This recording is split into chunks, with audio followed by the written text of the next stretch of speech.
시작. 오직 성령이 너희에게 임하시면 너희가 권능을 받고 예루살렘과 온 유대와 사마리아와 땅끝까지에서 내 주인이 되리라 하시니라. 이 말씀을 하시고 그들의 가운데 올려져 가시니 우리 이름을 가려 보이지 않게 하라. 제자들이 강남보다 하는 소리로 예루살렘에 올라오니 이사는 예루살렘에서 가고 다시에 갈라하는 중이라. 들어가 그들이 일어나는 바람으로 올라가니 베드로 요한이 나보고 안드레와 노아와 도로에 마리아와 안드레오의 안드레라고 들로 시시모 야고보의 안드레가 다 거기 있어 여자들과 예수의 어머니 마리아와 예수의 아버지와 더불어 마음을 같이 하여 오로지 교회에 있었다. 아멘. 네, 예수님은 부활하셨습니다. 예수님의 부활 사건을 체험한 그 제자들은 너무나 가슴이 벅찼습니다. 이 세상에서 죽었던 사람이 살아난다는 것은 놀라운 일인데 바로 자신의 눈앞에서 예수님께서 죽음의 권세를 이기시고 부활하셨다는 겁니다. 근데 많은 사람들은 부활 사건에 초점을 맞추면서 부활, 대단하다, 위대하다, 내가 부활 체험을 하고 살아가면 모든 것을 극복하고 이길 수 있어, 도망으로 살아갈 수 있어 라고 해서 부활 신앙이 너무나 소중하다는 것을 깨닫게 됩니다. 근데 부활 신앙, 부활에 붙여서 더욱 놀라운 사건이 하나 있는데 그런 사건은 사람들이 뭔가 잘 염두에 두지 않고 살아가는 경향이 많이 있습니다. 부활이 가장 놀랍죠. 죽음을 이긴 그 놀라운 부활의 권세, 굉장히 놀라운 겁니다. 근데 그 권세에 못지않게 놀라운 기적이 있는데 그게 바로 승천 사건이라는 겁니다. 죽음을 이기시고 살아나시고 놀라운 기적이기 때문에 부활의 생각을 할 때마다 우리 용기를 가지고 힘있게 미래를 향해 나아갈 수 있습니다. 근데 그것으로 끝나는 것이 아니라 오늘 말씀해 보니까 그 예수님이 부활하신 예수님이 승천하셨다는 것입니다. 승천이라는 단어를 통해서 다시금 그렇구나. 예수님은 정말 위대한 우리가 섬겨야 될 대상이구나. 부활하신 것으로 끝나는 것이 아니라 승천을 하셨구나. 하늘로 올림을 받으셨구나. 오늘의 이야기를 통해서 다시 한번 부활로 감동받는 것이 아니라 플러스 알파 승천을 통해서도 다시 한번 내가 믿는 믿음의 대상에 대해서 다시 한번 생각하시기를 주님의 이름으로 축복합니다. 사도행전 1장 4절에 보면 예루살렘에서 딴 곳이 아니라 바로 너희들이 고통이 있고 힘들고 어려움이 있고 정말 도피하고 싶을 만한 곳이지만 예루살렘에서 약속하신 성령을 기다리라 라고 말씀하시고 또 8절에 오직 성령이 너희에게 임하시면 너희가 권능을 받고 예루살렘과 온 유대와 사마리아 땅끝까지 이르러 내 증인이 되리라. 너희들 스스로 너희들의 능력으로 내 증인이 되시는 것이 아니라 성령이 임했을 때, 성령을 받았을 때 권능이 임하고 그 권능으로 인해서 너희들이 온 세상을 돌아다니며 내 증인이 될 것이다 라고 말씀하시고 결국은 승천을 하십니다. 상당히 배려가 깊으신 예수님이기 때문에 멀리 예루살렘하고 굉장히 먼 곳에서 승천하신 것이 아니라 예루살렘에서 1km 정도 되는 감람산에서 승천하셨습니다. 배려가 깊으신 예수님, 아주 굉장히 수천 킬로 떨어지고 먼 곳에서 그런 해안가에서 승천하셨으면 예루살렘에서 기다려라 라고 했는데 뭔가 이 제자들의 마음속에 뭔가 곤란한 마음이 들었을지 모릅니다.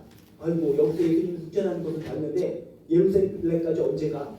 하면서 그 약속을 갖다 잃어버리고 그 자리에 머물렀을 수도 있었을 텐데 너무나 배려심이 많은 예수님은 예루살렘에 가까운 감람산에서 승천하셨다는 겁니다.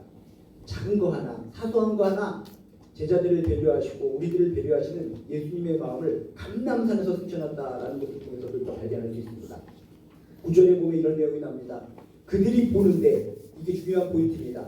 그냥 아무도 보지 않는 가운데 하늘로 올려가셨다라고 하면 아무도 본 사람이 없기 때문에 전설 속의 이야기로 그렇구나, 부활하신 예수님께서 이렇게 승천하셨구나 라고 대충 믿음으로 받아들일 텐데 오늘 말씀해 보니까 아무도 보지 않는 데서 올려가신 것이 아니라 그들이 보는데 올려져 가시니 구름이 그를 가리어 보이지 않게 되었더라. 그 많은 사람들이 보는 앞에서 승천하셨다는 것입니다. 여기서 올려져 가셨다는 것은 이런 의미입니다. 하나님이 들려 올리셨다라는 의미를 담고 있습니다. 여기가 아기들이 그냥 아장아장 걸어가고 있을 때 엄마나 아빠나 보면 어떻습니까? 땀을 갖다 기어다녀서 모든 벌레도 죽어먹고 땀도 파먹고 이러면 안 되지 하면서 아이를 갖다가 번쩍 위로 들어올립니다. 그럼 아이가 어떻습니까? 깨르르 웃습니다. 번쩍 들어올릴 때 기분이 좋은 겁니다. 공중으로 올라가 있을 때 바로 이런 표현입니다. 올려져 가신다는 것은 하나님이 들어 올리셨다는 것입니다. 들어 올리셨다. 그래서 성경에도 보면 휴거나 에녹이 이렇게 들려 올림 받은 거, 엘리야가 들려 올림 받은 거 그런 표현을 볼 때 그냥 올라갔다라는 표현을 쓰는 것이 아니라 들림을 받았다, 들려 올라갔다라는 표현을 여러분이 성경 속에서 많이 발견하게 됩니다. 바로 그겁니다. 그냥 스스로 그냥 번쩍 깡충에서 올라간 것이 아니라 하나님께서 들어 올리셨다는 것입니다. 우리가 아기를 갖다가 번쩍 들어 올렸을 때 아기가 까르르 까르르 웃는 것처럼 예수님께서 승천하셨을 때 표정이 아주 근엄하고 아주 냉담하고 어쩔 수 없이 가시는 것이 아니라 아기가 방구 듣는 것처럼 아주 행복한 모습으로 승천하셨을 것이라는 겁니다. 그 모습을 제자들이 봤다는 것입니다. 승천 장면을 목격한 제자들의 입장 여러분이 바꿔놓고 생각해 보시기 바랍니다. 처음에는 얼마나 어안이 벙벙했을 것 같습니다. 감난산에서 일단 예수님이 모이라고 해서 제자들이 모였는데 무슨 일이 벌어질까 했더니 뜻밖의 거기서 하늘로 올리셨다는 겁니다. 평생 사람이 하늘로 승천하는 것을 본 적도 없었고 앞으로 볼 일도 없을 장면을 자신의 눈으로 보았기 때문에 이 제자들은 얼마나 어안이 벙벙하면서 깜짝 놀랐으면서 기절초풍할 정도로 마음의 충격을 받았을까. 아마 상당한 충격을 받았을 것 같습니다. 부활하신 예수님을 보았을 때도 이미 충격을 받았지만 구름 사이 하늘로 번쩍 하나님께서 들려 올려 가실 때 그 승천하신 모습을 볼 때 얼마나 충격을 받았을까. 강력한 체험을 했을 거라는 겁니다. 우리들이 따랐던 이 예수님 죽음을 이기시고 부활로 끝나신 것이 아니라 하늘로 올라가시네. 지금까지 인류 역사상 많은 사람들이 살아왔지만 진짜 사람이라는 존재가 들려서 하늘로 올라간다는 것은 어떤 소설 속에서나 동화 속에서나 나타날 이야기지 실제적으로는 도저히 이해할 수 없는 사건이라는 겁니다. 그래서 부활은 많이 강조하면서 부활 신앙으로 살아가야 된다라는 것을 이야기하지만 승천 신앙에 대해서는 많은 사람들이 조금씩 꺼려한다는 겁니다. 많은 사람들이 승천의 이야기를 들을 때마다 믿지 않을까봐 죽음을 이기시고 부활했다는 것은 하도 많이 귓가깝게 들었기 때문에 믿음으로 받아들일 수 있는데 승천했다고? 그건 아닌 것 같아. 사람들의 마음속에 의심의 구름이 있기 때문에 많은 분들이 승천에 대한 부분은 알고 있으면서도 부각을 안 시킨다는 겁니다. 그런데 우리는 부각시켜서 더욱더 하나님의 능력이 얼마나 강하시고 예수 그리스도의 권세가 얼마나 능력이 있으신가를 우리가 몸소 깨달아야 될 줄로 믿습니다. 승천하는 장면, 지금까지 누구도 본 적이 없는 사람이 승천하는 그 장면, 사람이 아니라 바로 인간의 몸으로 이 땅에 오신 예수님, 죽음의 권세를 이기시고 부활하신 그분이 하늘로 승천하는 장면을 제자들이 보고 체험했다는 것입니다. 여러분에게도 이런 강력한 체험이 있으시길 주님의 이름으로 축복합니다. 기독교는 체험의 종교입니다. 이론의 종교, 그냥 머릿속으로만 알고 그냥 마음으로 받아들이는 종교가 아니라 체험 1초라도 0.1초라도 주님께서 주시는 체험을 했을 때 체험으로 살아가는 종교가 바로 기독교인 줄로 믿습니다. 이 세상에 많은 사람들이 성경적인 지식은 많이 압니다. 교회 안 다니는 사람들도 우리한테 얘기합니다. 그 사건 너보다 더 잘하, 교회 다니면 너보다 더 잘하. 이론적으로 빠삭합니다. 어떤 유명한 교수라는 분도 나는 이 성경을 갖다가 1000번 이상 읽었기 때문에 달달합니다. 달달 외워서 안다 할지라도 그 사람은 체험이 하나도 없기 때문에 결국 성경을 많이 읽어서 기독교인들이 비판하는 사상으로 많은 사람들이 갖다 흘리고 있습니다. 아무리 성경을 많이 알고 신학적인 지식이 많아도 체험이 하나도 없으면 그건 물거품 신앙이라는 겁니다. 성경을 계속적으로 볼 때마다 기적 이야기가 나오면서 하나님의 능력을 우리에게 보여주면서 조금이라도 우리에게 체험할 것을 우리에게 권면하고 있습니다. 이론이 약할지라도 성경 말씀을 많이 모를지라도 하나님께서 나를 사랑하시고 하나님께서 기적을 베풀어 주신 하나하나를 내가 체험하면 그 체험 때문에 우리는 끝까지 예수님을 배신하지 않고 하나님을 등 돌리지 않고 끝까지 믿음으로 승리할 줄로 믿습니다. 이렇게 부활을 체험했습니다. 승천을 체험했습니다. 아주 강력한 체험을 제자들이 했다는 것입니다. 그래서 그들은 승천 이후에 곧장 예루살렘으로 돌아옵니다. 12절에 보니까 이렇게 써 있습니다. 제자들이 감람원이라는 산으로부터 예루살렘에 돌아오니 한눈 팔지 않고 곧장 예루살렘으로 돌아왔다는 것입니다. 왜? 예수님께서 말씀하셨기 때문에 딴 곳에서 기다리는 것이 아니라 예루살렘에서 약속하신 하나님 아버지께서 약속하신 성령을 기다리라고 했기 때문에 예루살렘에 그들이 돌아왔다는 것입니다. 원래 예수님이 십자가에 달려 돌아가시기 직전 배신하고 도망치던 사람들이 다 제자들 아닙니까? 정말 예루살렘이라는 곳은 지난번에도 말씀드렸다시피 정말 들어가기 싫은 곳, 그곳에 들어갈 때마다 자신 예수님을 배반했던 그런 기억이 떠오르기 때문에 정말 너무나 속상해서 예루살렘을 피하고 싶습니다. 그것으로 끝나는 것이 아니라 거기는 모든 종교 지도자의 본거지입니다. 동전이 있기 때문에 잡히기만 하면 큰 피해를 볼 수 있는, 목숨이 왔다 갔다 할 수 있는 곳이 바로 예루살렘입니다. 종교 지도자들만 있는 것이 아니라 로마 병정들도 있습니다. 로마 병정들이 칼날이 그들의 목을 겨누고 있습니다. 예루살렘은 전혀 진짜 인간적인 마음으로 들어가고 싶지 않은 곳이지만 이들은 곧장 승천하신 예수님을 보고 곧장 예루살렘으로 왔다라고 성경에 써 있습니다. 왜 그랬을까? 자신이 부활 사건, 승천 사건을 강력하게 체험했기 때문에 오합지졸 제자들이 확고부동한 확신을 가지고 로마군이 자신의 목을 찌르든 종교 지도자들이 자신을 붙잡고 방황하든 자신의 기억 속에 자신들의 행동에 대해서 뭔가 불편한 마음이 있든 그런 것을 다 극복하고 예수님의 말씀대로 그들은 예루살렘으로 들어갔다는 것입니다.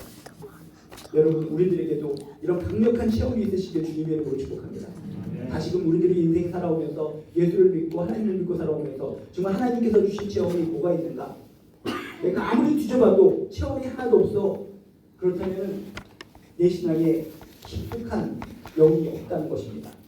아무쪼록 여러분이 기도하고 정말 여러분 삶 가운데 뭔가 조금이라도 하나님께서 주신 체험을 여러분이 느끼는 것을 통해서 그 체험을 통해서 여러분이 가진 성경적인 지식과 신학적인 지식과 더불어 더욱더 강력한 능력으로 증인으로서 살아가는 아름다운 크리스찬 되시기를 주님의 이름으로 축복합니다. 그래서 다락방으로 왔습니다. 그들이 유하는 다락방으로 왔는데 여러분이 일명 나가의 다락방으로 우리가 알려져 있고 이 다락방은 최후의 만찬을 했던 그런 다락방으로도 알려진 곳입니다. 그러니까 큰 곳이 아니겠죠. 그 다락방으로 올라가니까 거기에 누가 있었는가? 베드로, 요한, 야고보를 비롯한 제자들이 다 모여 있었습니다. 제자들만 모인 것이 아니라 여자들과 또 예수의 어머니 마리아와 또 예수님의 동생들까지 있었다라고 써 있습니다. 이들의 특징은 무엇입니까?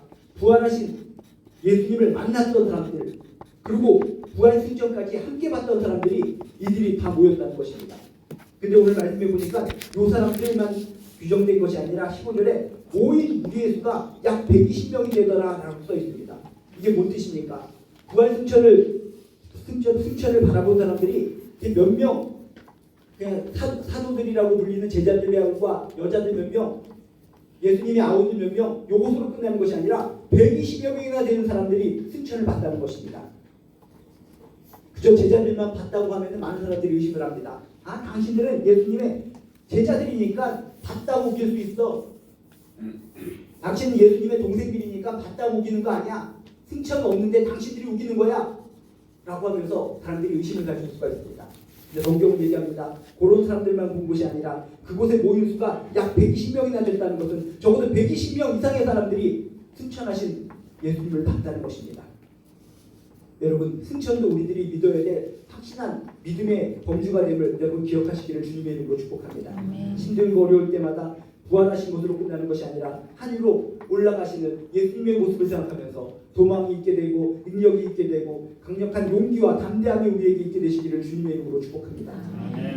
저렇게 예수님이 올라가셨듯이 나도 나중에는 들림받아서 천국으로 갈 수 있다는 확신이 있으시길 주님의 이름으로 축복합니다. 많은 사람들은 그렇습니다. 죽어서 천국 간다고 하는데 어떻게 천국을 가? 진짜 내가 천국 갈 수 있을까?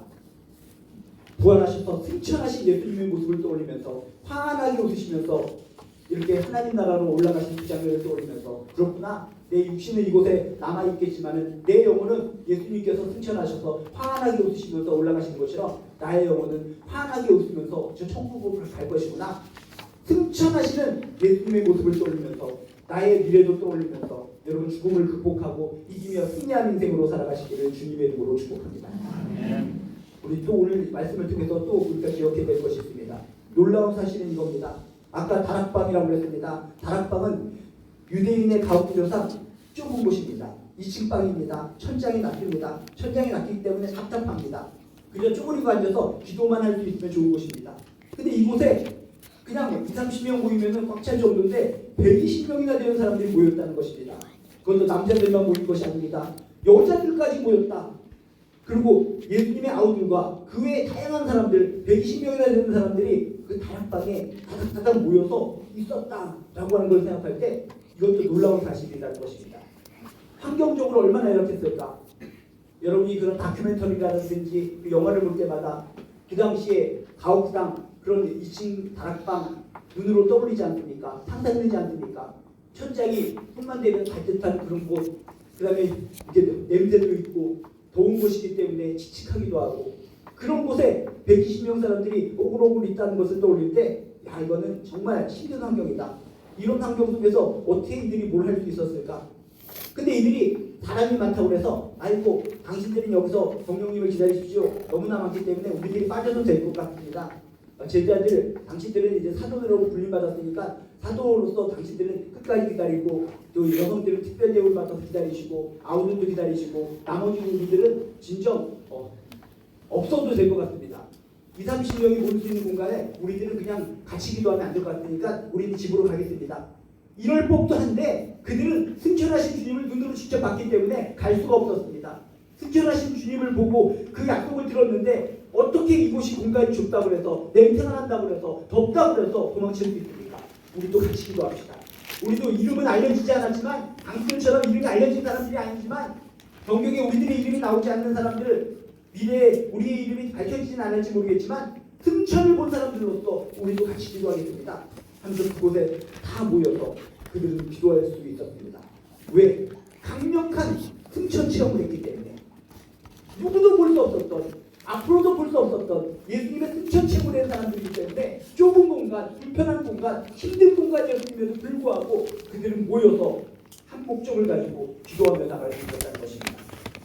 우리도 환경이 열악하고 힘든 어려운 곳이 될 때마다 나는 좀 빠지려고 합니다. 환경이 열악합니다. 이렇게 환경이 열악한 상황 속에서는 믿음이 좋으신 당신들만 좀 봉사하시고 당신들만 예배 드리십시오. 나는 좀 이렇게 빠지겠습니다. 하면서 환경이 열악하거나 힘든 환경 속에서 뒤로 빠지려고 하는 분들이 많이 있습니다. 그러면 안 됩니다.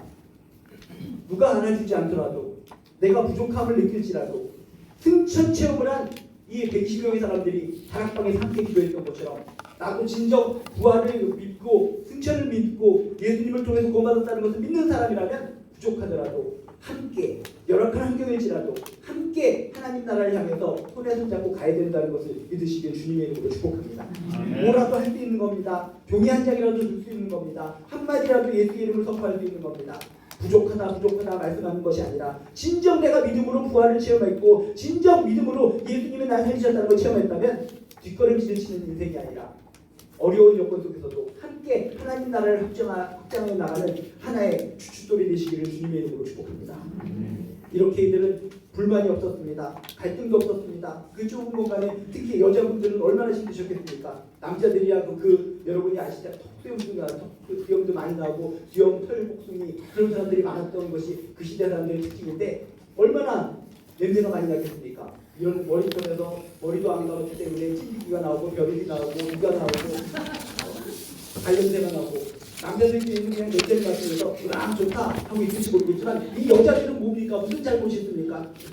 그 시대 싸움 속에서 이런 남자들과 더불어서 같이 기도한다는 것은 이해할 수 없고 납득이 없는 상황들, 납득이 안 되는 상황들. 그렇지만 이 여인들도 진정 부활을 체험했고 승천을 체험했기 때문에 이런 불성사나운 남자들이 많이 있음에도 불구하고 함께 그곳에 모일 수 있었다는 것입니다.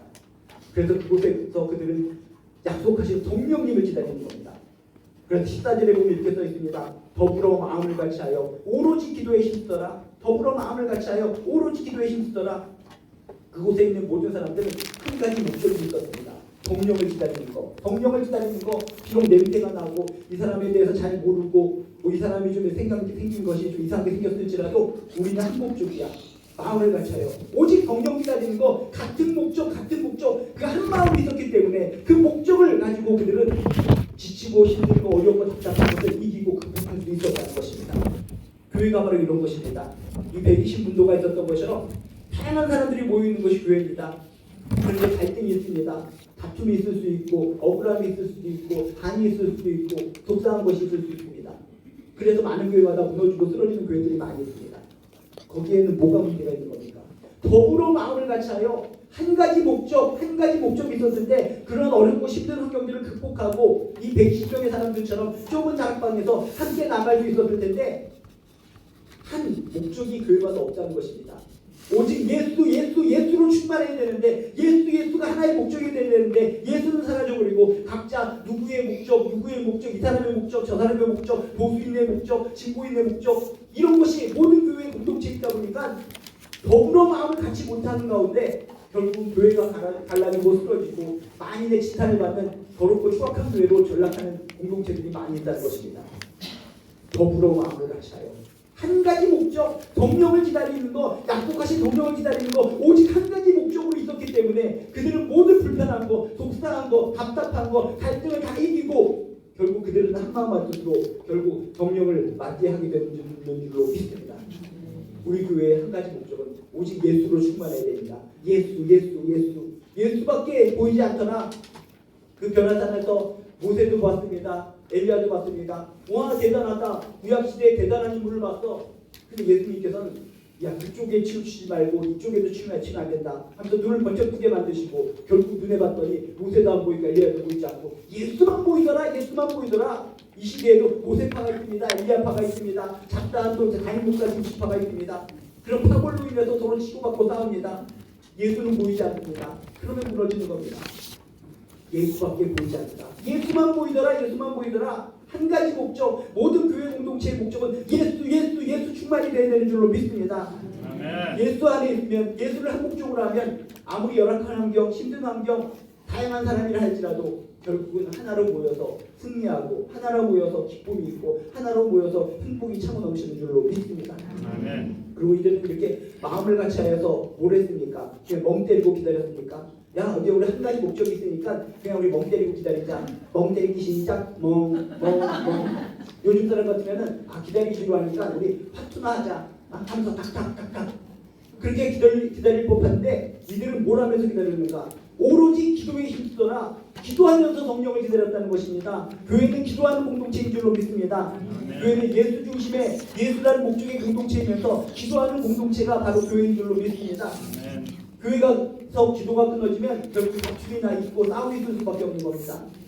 기도에 힘쓰고 기도에 집중하면 기도함으로써 말미암아 그 모임에 있는 모든 잡음이 사라지는 줄로 믿습니다. 아멘. 기도가 없기 때문에 잡음이 생기는 것이고 기도가 없기 때문에 갈등이 있는 것이고 기도가 없기 때문에 독상함이 있어서 무너지고 시험드는 것이라는 겁니다. 오로지 기도에 힘쓰더라. 성령을 기다리면서 그들은 여러 가지 냄새나는 거 답답한 환경 속에서도 오로지 끊임없이 기도에 몰두했고 기도에 전념했고 기도를 우선순위로 삼았기 때문에 그들은 모든 불평거리를 이기고 한마음 한뜻으로 승리할 수 있었다는 것입니다. 우리도 이렇게 함께 기도할 때 누가 여기 나와서 소자만 묵자 깡충깡충 뛰어다니면서 탄토끼 부르면은 그게 분위기에 맞겠습니까? 그렇게 하고 싶은 사람도 한마음 한뜻으로 기도하고 있으면 그렇게 못합니다. 기도 한마음 한뜻으로 기도하면 그곳에서는 은혜가 있고 평강이 있고 잡음이 사라지게 됩니다. 우리 교회가 우리 공동체가 서로에게 기도에 힘쓰는 예수 중심으로 예수를 한 목적으로 기도에 힘쓰는 아름다운 공동체가 되시기를 주님의 이름으로 축복합니다. 근데 또 하나 키포인트가 있습니다. 예수님께서 말씀하셨을 때 3일째 되는 날 성령님이 오실 것이다. 이런 식으로 날짜를 꼭 집어서 얘기해 주셨으면 이분들은 더욱더 극복하고 이 어려움을 극복하고 한마음 한뜻으로 성령을 기다렸을 것 같습니다. 근데 예수님은 추천하시면서 몇 날 며칠에 성령이 오실 것이다라는 날짜를 지정해 주지 않았습니다. 숫자를 지정해 주지 않았습니다. 막연히 기다리는 겁니다. 언제 성령이 오실지 모르는 가운데 막연히 기다리는 겁니다. 이게 가능합니까? 사람들은 며칠에 성탄절이 와요. 며칠에 내 생일이에요. 그렇게 정확하게 포인트가 있어야지 기다리는 힘이 생기는 겁니다. 근데 성령님을 기다리는데 언제 올지 모르고 기다리는 겁니다. 기약 없이 기다리는 겁니다. 그런데 그 이들은 기약 없이 성령님을 어떻게 이렇게 끝까지 기다릴 수 있었을까? 그것은 아까 14절의 말씀 더불어 마음을 같이 하여 나 혼자 그렇게 하면은 못 참고 뛰어나가는 겁니다.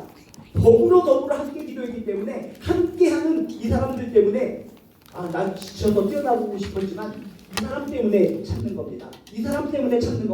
더불어 함께 마음을 같이 하여 기도했기 때문에 언제 오실지 모르는 성령님을 그들은 끝까지 기도할 수 있었다는 겁니다. 우리 공동체에 있어서 우리 옆에 있는 지체들, 동료들이 너무나 중요한 줄로 믿습니다. 때로는 무너집니다. 쓰러집니다. 신앙을 포기하고 싶습니다. 그런데 옆에 있는 동료를 보니까 지체를 보니까 저 사람도 나처럼 힘들고 눈물 나는 일이 있는데 끝까지 믿음을 지키고 있네. 끝까지 기도하고 있네. 이 한 사람 한 사람을 바라보면서 힘을 내는 겁니다. 용기를 내는 겁니다. 무너지고 싶은 마음이 있지만 저분이 저런 큰 질병에 걸렸는데도 불구하고 끝까지 기도하고 있네. 용기를 내야지. 나 혼자서 신앙생활하면 힘들고 지쳐서 뒤처지고 무너지고 싶지만 함께 신앙생활하기 때문에, 더불어 신앙생활하기 때문에 우리는 힘과 용기를 낼 수 있는 줄로 믿습니다. 아멘. 성령이 언제 임할지 몰랐지만 이들이 끝까지 120명이 도망치지 않고 끝까지 기도할 수 있었던 것은 더불어 마음을 같이하여 더불어 함께함이 은혜인 줄로 믿습니다. 혼자 있을 때보다 함께 있을 때 거기에 더욱더 인내와 오래 참음이 능력이 강해진다는 것을 믿으시길 주님의 이름으로 축복합니다. 아멘. 옛날에 진사참배를 할 때도 어떻습니까? 정말 진사참배 아니면 그게 죽는 겁니다. 그런 상황 속에서 우리의 신앙의 동료들이 어떻게 진사참배에 반대하며 살아갈 수 있었을까? 주변을 들어보니까 모두 다 꿋꿋하게 순교할 각오로 이건 아닙니다. 내가 믿는 예수가 있고 내 하나님이 계신데 어떻게 인간에게 내가 고개를 숙일 수 있습니까? 여러 명이 함께하니까 그들이 용기가 나서 힘이 나서 진사참배에 반대하고 끝까지 믿음으로 승리했다는 겁니다. 아니 혼자라면 어떻게 했을까? 혼자라면 우리는 굴복하는 겁니다. 그 당시 실질적으로 그런 사건이 있었습니다. 이렇게 어떤 크리스찬이 한 곳에서 계속적으로 진사참배를 당해봤습니다. 너무나 고통스럽습니다. 누구도 알아주는 것 같지 않고 눈에 보이지 않는 하나님이 날 보는 것 같지도 않고 내가 끝까지 아무도 보지 않는데 진사참배를 반대해야 된다 하면서 네 저는 이제 진사참배 하겠습니다 하면서 이렇게 굴복하려는 순간 바로 옆방에서 이상한 소리가 들립니다. 아주 고문 소리가 들립니다. 신음소리가 들립니다. 그래서 얘기합니다. 저 신음소리는 무슨 소리입니까? 그랬더니 일본군이 껄껄껄거리며 웃습니다. 너처럼 예수 믿는다고 해서 진사참배에 반대하는 자가 이곳에 많이 붙잡혀와서 고문을 당하고 있는 거야. 너만 그런 것이 아니라 이곳에 이 형무소에 고문을 당한 애들이 엄청 많다고 껄껄껄 비웃습니다. 그랬더니 이 사람이 그 자리에서 다시 한번 용기를 냅니다. 나만 그러는 것이 아니구나. 나만 진사참배에 반대해서 나만 고통당하는 것이 아니구나. 나의 지체들이 여기도 있고 여기도 있고 이 형무소 안에 가득 차 있다는 것이구나. 그들이 저렇게 신음소리를 내며 피를 흘리면서 끝까지 예수를 주장하는데 내가 굴복해야 되겠는가? 나 혼자 있다고 생각하면 굴복하고 무너지려고 했는데 주변에 있는 많은 사람들도 예수 때문에 순교를 각오하고 진사참배에 반대한다는 것을 알고 이 사람은 끝까지 버티면서 결국 진사참배를 하지 않았다라고 하는 이야기입니다. 나 혼자는 무너집니다. 나 혼자는 힘듭니다. 그렇지만 함께 더불어 하면 용기가 생기고 담대함이 생기고 능력이 생기는 줄로 믿습니다. 아멘. 그래서 교회는 혼자서 이루어지는 교회가 아니라 함께 이루어지는 것이, 더불어 함께 이루어지는 것이 교회인 줄로 믿습니다. 아무쪼록 하나님께서 특히 이렇게 귀한 지체들을 만나게 해주셨습니다. 옆에 사람을 볼 때마다 얼마나 존귀합니까? 와, 세상에 무수히 많은 사람들을 만날 수 있는데 어떻게 이렇게 존귀한 사람을 만나게 해주셨을까? 귀하게 만나게 해주신 지체들을 바라보면서 함께 더불어 용기를 내어서 예수를 목적으로 해서 함께 기도하며 하나님 나라를 향해서 한 걸음 한 걸음 걸어나가는 아름다운 크리스천들 되시기를 주님의 이름으로 축복합니다. 예수님이 부활하셨습니다. 부활하신 것은 끝난 것이 아니라 승천하셨습니다. 그런 놀라운 체험을 한 가운데 어렵고 힘든 상황 속에서도 함께 여러분 기다리며 기도로서 승리하는 아름다운 크리스찬 공동체 되시기를 주님의 이름으로 축복합니다. 초대교회 때는 성령님의 오심을 기다리는 기도 공동체였다면 이제는 재림하신 예수님을 기다리는 기도 공동체인 줄로 믿습니다. 다시 오신 예수님을 기다리며 마라나타 주님을 기다리며 함께 손에 손잡고 힘있게 능력있게 승리하는 존귀한 하나님의 백성 자녀 되시기를 주님의 이름으로 축복합니다. 이 시간에 함께 기도하도록 하겠습니다. 그냥 기도할 때 먼저 오늘 말씀을 통해 조금이라도 도전받을 것인 것에 그 말씀 들고 기도하시고 그 다음 두 번째 손가락을 붙잡고는 이 나라와 민족을 위해서 기도해 주시고 세 번째 손가락을 붙잡고는 건강하고 이런 교회를 위해서 기도해 주시기 바랍니다. 그 네 번째 손가락을 붙잡고는 힘들어하는 일들과 지체를 위해서 기도해 주시고 마지막 다섯 번째 손가락을 붙잡고는 여러분의 가정과 여러분 자신을 위해서 기도해 주시기 바랍니다. 이 시간 주여 한번 부르고 함께 기도하도록 하겠습니다. 주여! 하나님 오늘 말씀 은혜가 됩니다. 우리는 부활 사건만 떠올려도 우리 믿습니다. 부활하신 주님을 떠올려서 부활 신앙으로 승리하게 된다라고 했는데 그 다음에 승천하신